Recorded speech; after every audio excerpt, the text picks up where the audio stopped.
human trafficking is somebody who is held against their will through force, fraud, or coercion for the economic gain of another person. So that can include both sex trafficking as well as labor trafficking. A Second Cup is a nonprofit coffee shop working to fight human trafficking here in Houston, and we do that in a few different ways. The first one is to raise awareness about the issue of human trafficking, and we do that through offering just general information in the shop that people can be exposed to, and then we offer like opportunities for people to go deeper and gain a deeper understanding of the issue through documentary screenings or having speakers come in, working with other organizations to do awareness events. The second thing we do is partner with organizations, and so we have 9 different allies that we promote in our shop, and we provide space for them to talk about their mission and volunteer opportunities, and then we try to connect customers with those organizations so that they can move from just being aware about the issue of human trafficking to actually being able to do something about it. And the third thing we do is use our profits to support aftercare. So we're working alongside different organizations to kind of get an understanding of the landscape of aftercare services for survivors to ensure that they have opportunities to have a better life. And so in evaluating that landscape, we're finding different gaps that exist and trying to figure out how we can use our funds to help fill those gaps. So we are in the process, like I mentioned, of really figuring out the landscape of aftercare services in our community. So, where are the safe houses? What kinds of programs exist for survivors to develop their skills and to find healing and to move forward? And once we find where the gaps exist, that's where our funds will be filtered. We're working, one of our goals for 2017 is to develop a curriculum that prepares survivors to go into the restaurant industry, and so we're working on developing that curriculum to take to different safe houses so that we can teach them skills to allow them to get good jobs when they come out and are ready to do that. I have always really loved coffee shops. I've lived in several different cities around the US, and one of my favorite things to do is explore the local coffee scene, and I would always kind of joke that I would start a coffee shop even though I didn't have any history in the food industry at all. I was never even a hostess or a waitress or anything like that, but I just really love coffee shops, and I love the way they have the power to bring people together and they create a community space. But starting a coffee shop didn't really jive with my desire to serve the world and make it a better place, and so it was always kind of a pipe dream. And then in December of 2010, I learned about human trafficking, and I was horrified, and I felt sick to my stomach, and I couldn't stop thinking about it, and I knew that I had to do something about it. I couldn't just hear about it and turn away and then continue doing what I was doing. I felt like I was compelled to do something, and so after doing a lot of research, getting involved with other organizations, the idea of merging my passion to end human trafficking with my love of coffee shops kind of came together and into this crazy idea of a nonprofit shop. So started writing ideas down, talking to people about it, and 6 years later, here we are in our second year of business now. So.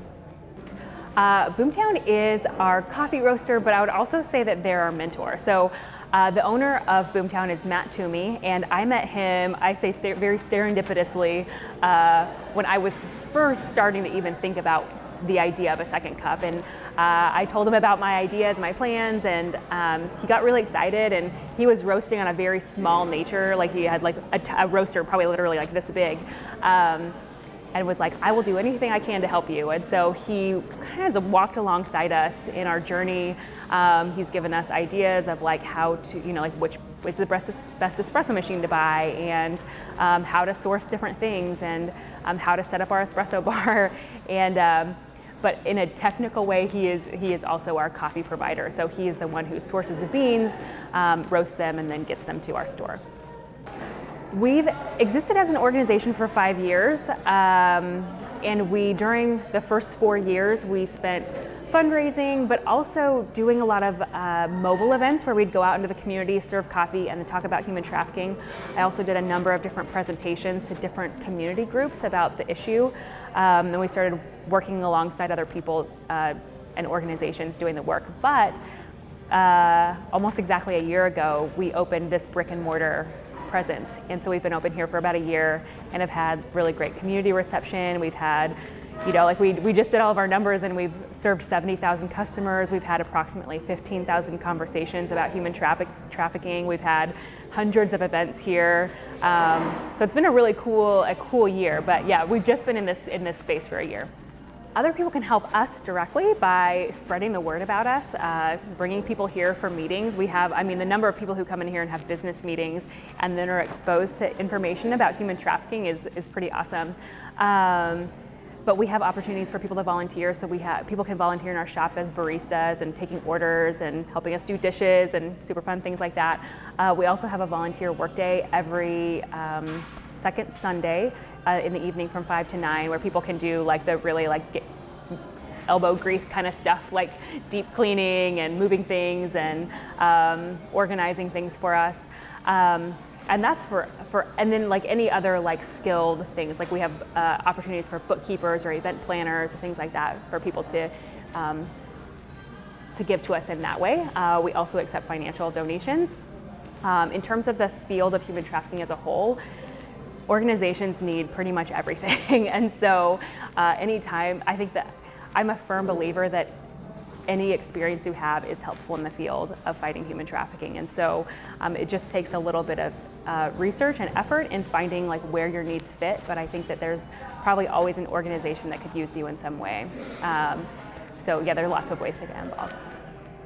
I literally just got chills from the idea that we were part of raising somebody's awareness level of human trafficking.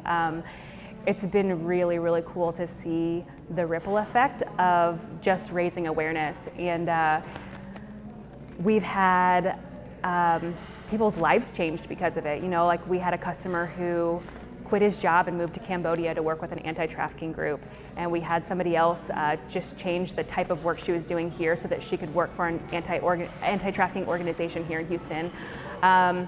We've had 2 other social enterprises start out of a second cup because they were here learning about human trafficking and wanted to do something and decided that, you know, what they wanted to do was anti-trafficking work. And so they started their own organizations, and that was because they were educated about human trafficking here in a second cup. And so it's been really awesome to see the power of awareness and to see that just ensuring that one person knows what human trafficking looks like and what they can do about it has kind of like had a larger impact on society, which is, I think is, I mean, it's humbling, it's awesome, it's why we do what we do.